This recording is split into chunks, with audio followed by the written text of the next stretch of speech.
Welcome back to The Fan. Lori Rubinson here with you. And the Giants, they lost 30-7 to the Tampa Bay Buccaneers, who had been 4-6 coming into the game. You would have thought they were playing a Super Bowl champ, but no, they played a losing team and instead got their doors blown off. To talk about the New York Giants and to maybe, just maybe, I don't know, maybe make you laugh, we bring in friend of the program, Jeff Pilgrim, better known on social as Jefé, and the maker of the Jefé video series for Giants fans. Welcome to the program, Jefé. Lori, great to talk to you again. Thanks for having me back. I'm kind of in the where do you even want to start? I guess maybe the first one I'll toss out to you is, what made you want to vomit more? The Giants with the total no-show versus the Tampa Bay Buccaneers today, or Saquon Barkley with over 300 yards in total offense for the Eagles tonight? Oh my God! I mean, the Giants have been making me vomit every week, so I was used to that. But seeing Saquon do what he did was kind of like just a kick in the face the next morning, or like having to get up and go do something the next morning when you're been thrown up all night. Like, it was just the hits just keep on coming. It just keeps getting better for us. What can I say? So, all right, next question. On a scale of, you tell me the scale, but how would you rate? Brian Dable had said that Tommy DeVito was going to come in and bring a spark. He was looking for a spark. How much of a spark did Tommy DeVito bring today? Oh, big spark. Big spark. That first half offense was electric. We had double-digit passing yards, so I don't know what everyone is complaining about. That was sad. That was a sad outing. And I think, they adjusted, too. They were coming after him. Illuminor goes down. We couldn't protect him, but this was worse than the Daniel Jones Giants.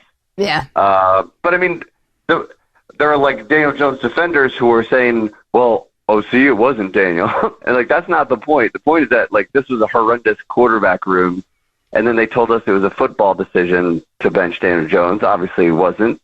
And then you bypass the backup quarterback. It's just a clown show going on. And they lied to us, and then they look even worse when it doesn't work out. It's just such a mess right now.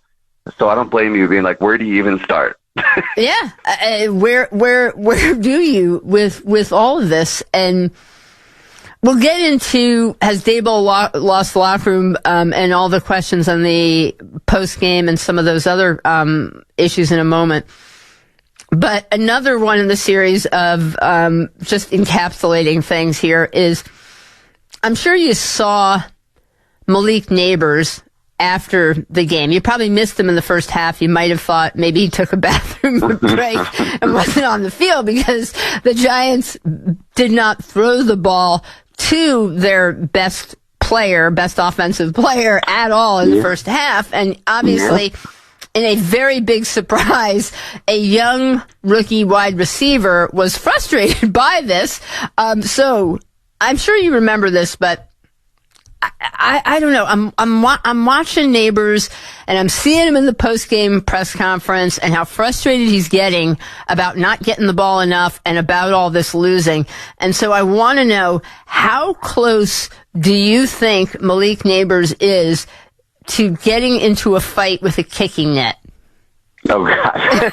Because I see shades of Odell Beckham Jr. here. The problem is, OBJ at least had, we'll always have Paris. Odell Beckham Jr. had the rookie year with Eli Manning, and the great catch, the best catch ever, against the Cowboys, in prime time and all of that. So at least he had that before things started to sour and the losing and and then the next thing he's getting into a fight with a kicking net.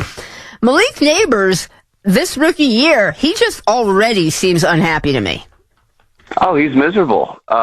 This is, if you go back to when he was drafted, there was a lot made about his reaction and how he almost didn't have a reaction. He was kind of like, damn it, send me somewhere with a quarterback.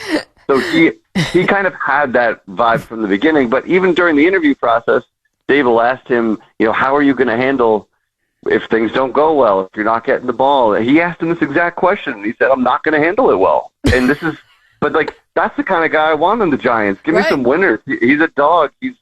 It seems like a lifetime ago that he was lighting it up in the first, 3 or 4 weeks of the season. Like, that seems like such a distant memory to us now. But this is the kind of guy that they purposely went out and got, a guy who's a difference maker like that.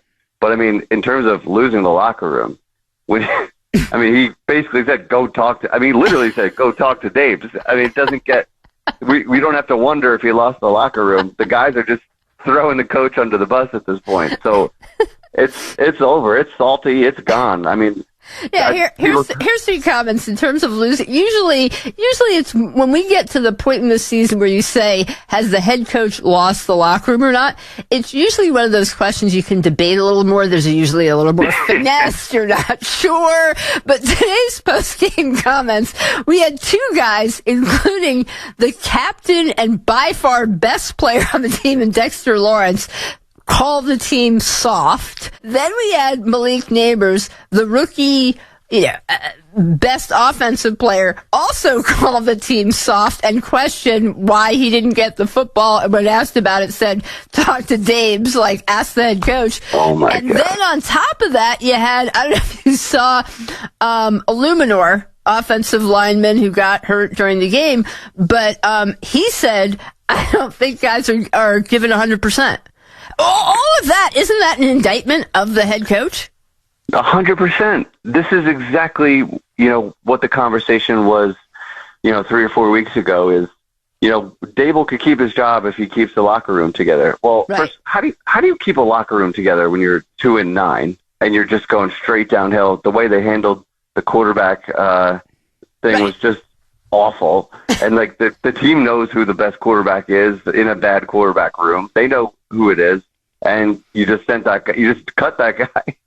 On how they handle the quarterback situation, do you think that Brian Dable called Ben McAdoo and asked him, how should I handle the benching of a starting quarterback? That would have been a great place to start. Yeah. But, I feel like the question was, Mara doesn't want to fire these guys, doesn't want to start over. Right. He would have to be really embarrassed, and Dable would have to lose the locker room. Well, I think Saquon kind of put the cherry on top tonight. This is as embarrassing as it gets if you're John Mara, who publicly said, I'm going to lose sleep if Saquon goes to the Eagles. And then Joe Schoen, with a smile, let him go to the Eagles, where he might be MVP right now. Where do the Giants go from here at this point if you're John Mara? If you were counseling John Mara, what would you say? I would say so much, but I would say don't even think about offering a medium Pepsi to fans again. They're gonna need more than that this time around. But I really believe, and I was holding out hope for Dable. I was on the fence with Joe Schoen coming into this year. I'm obviously just way out on Joe Schoen. I think he's over his head. I didn't like what I saw in Hard Knocks at all. I didn't see a guy that looks confident in that he knows what he's doing. I think he's been trying to figure it out. And I think the Daniel Jones contract ultimately defined his tenure here. Every move he made after that was almost to support that decision because it was such a big decision. And if he, as a young GM, if you make that call, give DJ that money, and then immediately pivot, well, then it's like, well, what the hell did you give him that contract for? So, he couldn't do that. So I felt like he was kind of trying to cover his butt by giving out that contract, the injury clause, which ultimately caused this crap storm to take a whole new level because of how they had to bench DJ and then get rid of him. I think he made his bed, and I think he's in over his head, and I think Dable is going to be. I was holding out hope for Dable, but at this point, seeing how the organization is going, you're not going to fire the GM and keep the head coach. So I think, honestly, a fresh start, even though it's not what Mara wanted to do. But, this is as bad as it gets. This is a complete embarrassment. We're the worst team in the league. So why are you holding out hope for guys just to hope that they could do a better job? But I think it's worth a restart because you go get a rookie quarterback now, and then it's very rare that they have success right away. So then you're going to, fire them after a rookie's first season, and then that's even worse. Just do a fresh restart where you get a quarterback You do this rebuild the right way. You trade big pieces if you have to. Tear the thing down and do it right, which should have been done 3 years ago. All right. Describe the videos for people who have not been watching them, and tell them where to find them.